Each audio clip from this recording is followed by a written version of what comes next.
La creencia que el orden, la armonía y la coordinación provienen de actos de violencia, conquista y sometimiento se ha repetido y manifestado en casi todas las culturas y épocas.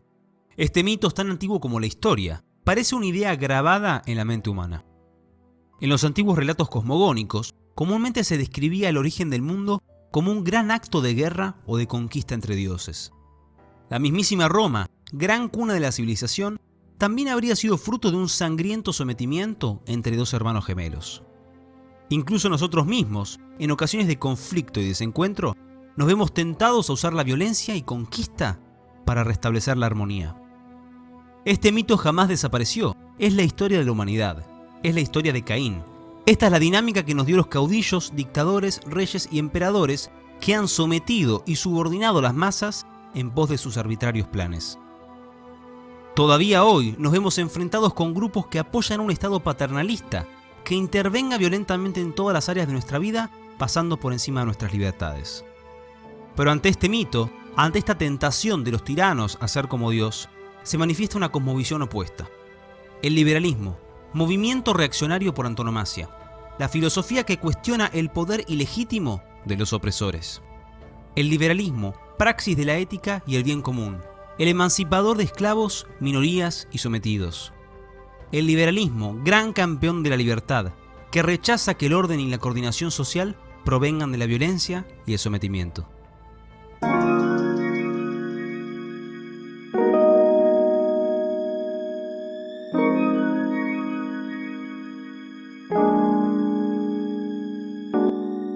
Aunque en otros videos ya se ha comentado las generalidades del liberalismo, continuando con la serie del espectro político, este análisis pretende cavar más profundo.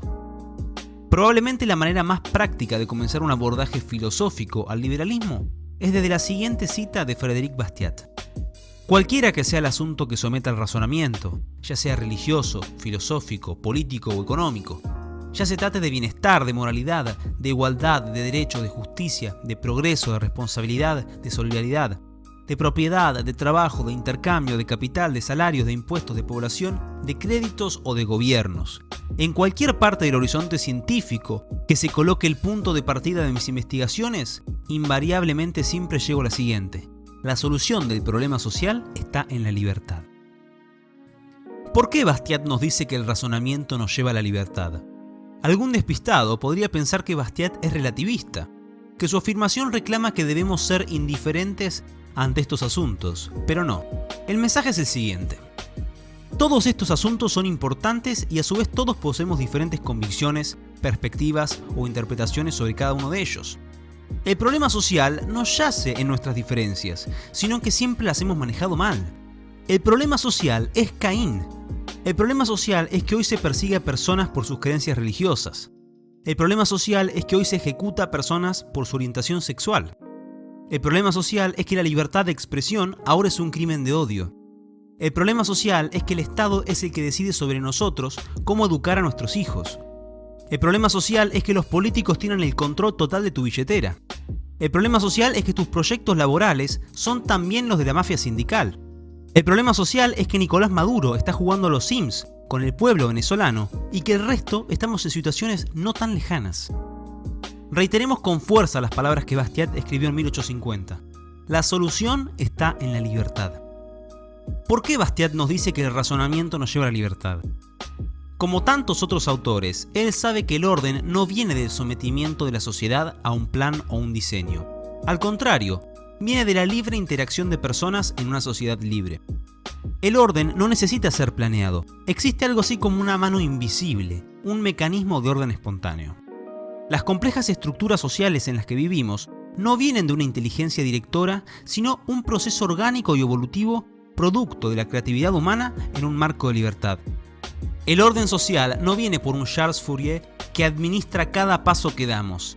Viene de la libertad, de la cooperación voluntaria, del intercambio de ideas, del libre comercio y del respeto al proyecto de vida del prójimo. Aquellas personas que siguen sus propios intereses dentro de este marco de libertad terminan promoviendo inconscientemente el interés general. Es como si una mano invisible los estuviera guiando. Una vez más, la solución está en la libertad. El liberalismo es en su base una respuesta ética a la tiranía y un proyecto de investigación sobre la cooperación social. Este se podría manifestar de muchas formas, ya que responde a situaciones en un contexto político e histórico específico. De todas maneras, podemos notar una línea evolutiva, una maduración intelectual que fue sistematizando estas ideas. En los siglos XVI y XVII, un movimiento intelectual conocido como la Segunda Escolástica Española tendría aportes decisivos para el surgimiento del liberalismo.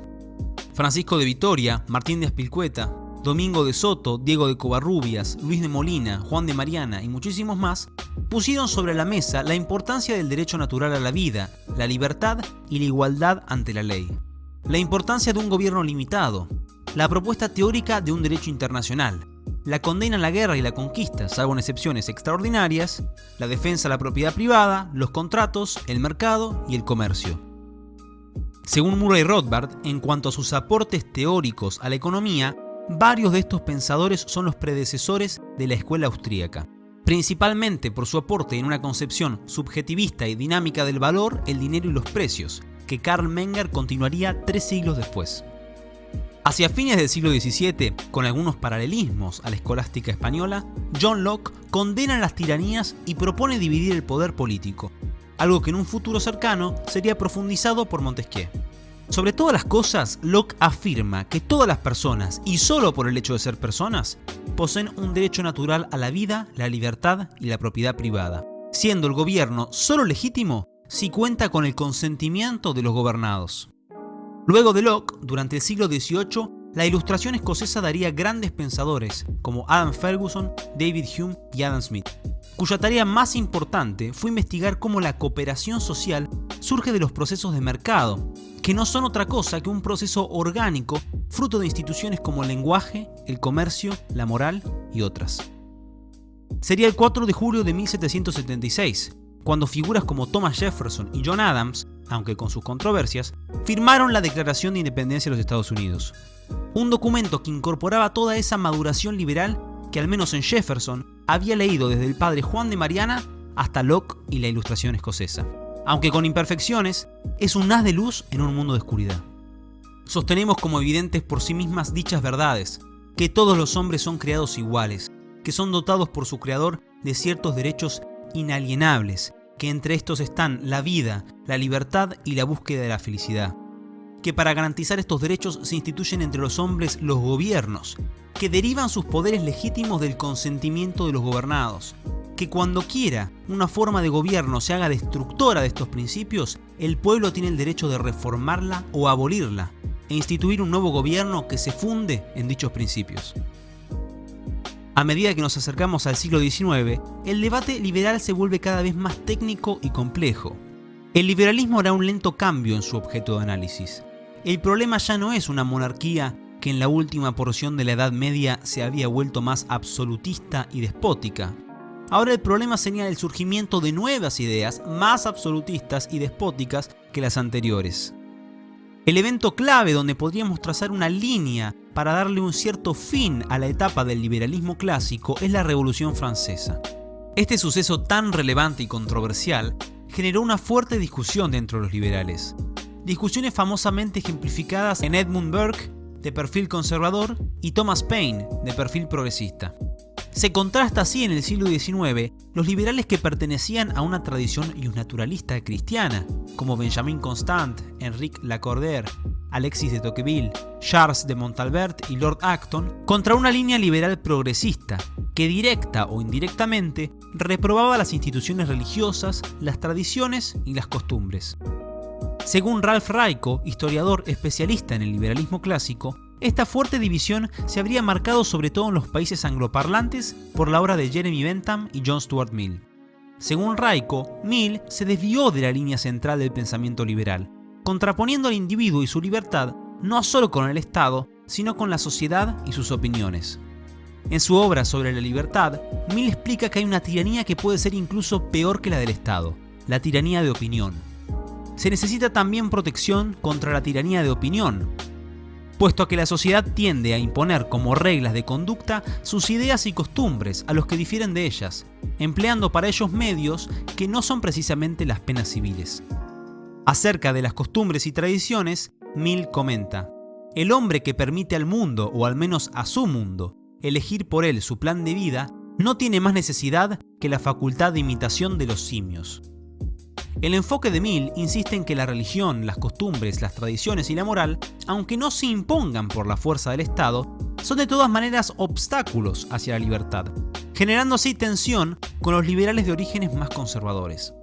Su enfoque se ha conocido como socioliberalismo, liberalismo progresista o liberalismo moderno, generando en los países angloparlantes la división entre liberals y conservatives. Entre medio de estas ideas, nombraremos a Frédéric Bastiat, Jean-Baptiste Say y Gustave de Molinari como enormes pensadores de grandes aportes.